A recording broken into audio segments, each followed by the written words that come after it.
All right. So here's this fun little project here, and you should really connect to it, right? So should teens be allowed to vote? And I'm calling this a multimedia advocacy project because I want you to go beyond just writing your responses here. You're going to follow directions, but you're going to put together some sort of creative final product that finishes off what the project requires. So this project expands on the article, Should Teens Vote?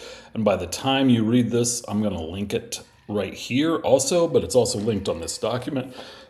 You can read it right before you see this, and all that good stuff. But it challenges you to go beyond just simple reflection, and you're going to craft a real argument and share it with an audience, and your audience being me, but anybody that might read it. So your goal is to take a clear stance on whether 16 and 17-year-olds should be allowed to vote, or in some or all elections, and make that case through a creative multimedia format of your choice or your choosing. So this article talks about using your voice. Here's your chance to use your voice. All right. Your lived experience as a young person is not just allowed here, it's required. It's something important. It's something I want to hear. So your prompt, what your project needs to cover is, should 16 and 17-year-olds be allowed to vote in all or some of the elections in the United States? You're going to take a clear stance, and you're going to make a case. So your project must argue a clear position. So yes, no, or some nuanced middle, like only in local elections or only in presidential elections, or something like that. You are going to, obviously, when you argue a clear position, you're going to say why, and you're going to support that position with evidence, right? You need to connect this to your own your own life, identity, or community in some meaningful way. Like, is there a local election recently where you wish you could have voted? A school bond? Well, you guys have levies, but you know what I mean?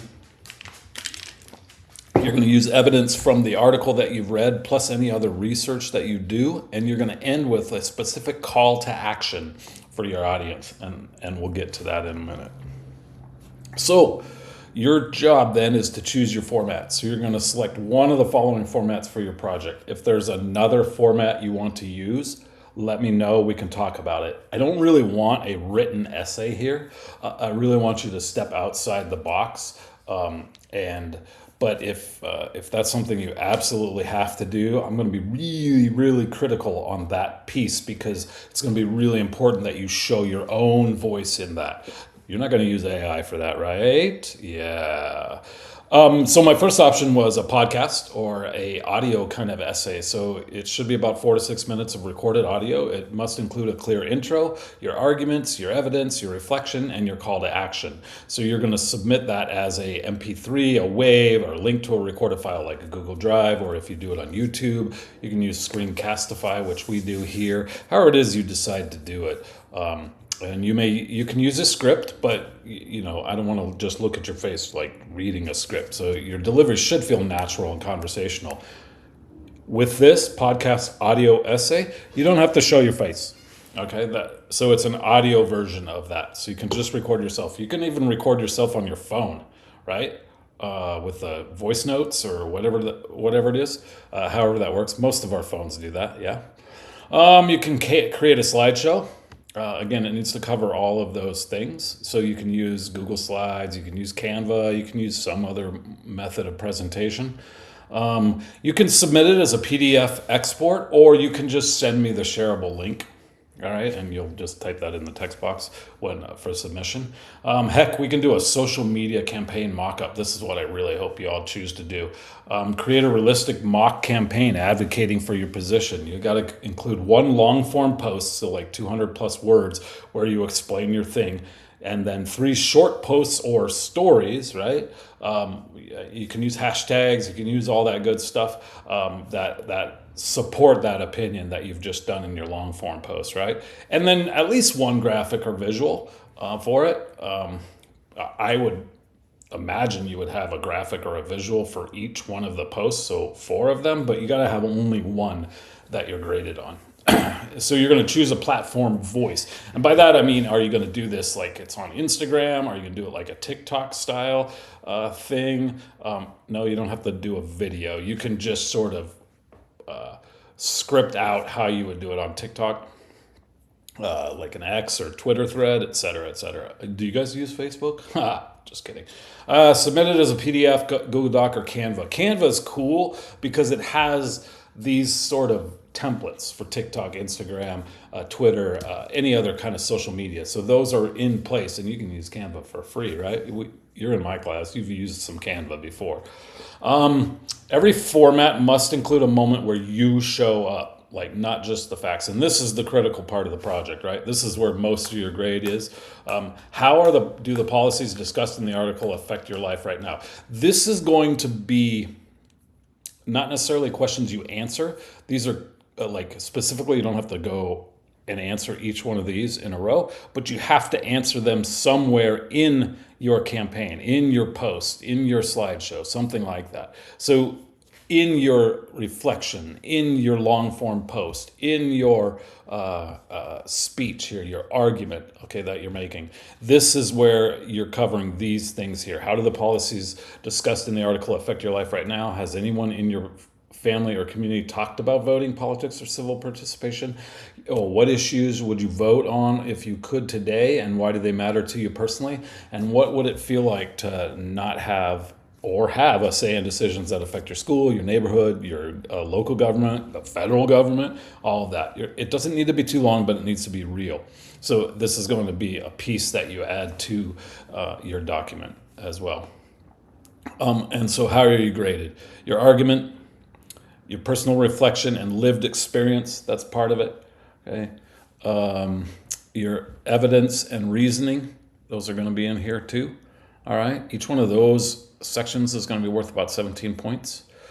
You're also going to have the formal execution or the format execution. So how does it come out? Does it look good? And all that. And you can see the breakdown here. Pause the video. You're also going to be able to upload this so you can read this. And your conclusion or call to action. So now, what's up? All right. So what's going to happen? That's your call to action. So it ends with a powerful, specific, and genuine call to action. Leaves the audience with something concrete to think about. Conclusion ties directly back to the argument. So your conclusion is what you want to happen, what you want people to do, and then all the length requirements. I don't give you sentence requirements necessarily. I just want to make sure you got it all, right? So that's going to take more than one sentence per, but this is a dual credit class. It's a college class. So here are some tips. I don't have examples because I just created this project. I just expanded what was just a couple of questions about something. So start personal. Start with your reflection, your personal connection to what will make your argument stronger. You can go back and use those questions, answer those questions, and then turn that into this personal connection, right? Commit to your stance. Pick one clear stance. I don't think I should be allowed to vote because I have no idea what's going on and I don't want to pay attention. Okay, why? All right, so you've expand on that a little bit, but that's a good stance, right? Be specific. Use specific details from the article, the Tacoma Park data, the 26th Amendment history, the developmental psychology findings, things that happen in other countries. All this information is out there. You can even research beyond it. I'm not requiring you that you turn in citations, right, or anything like that, a bibliography. You don't have to do that, but I need to know where you got it. So if you mention a statistic, make sure you tell me where it comes from. Make the CTA real. So this is your call to action. Should be something your audience can actually do. Sign a petition, talk to council members, share a post, register to vote at 18, something like that, right? That's your kind of call to action.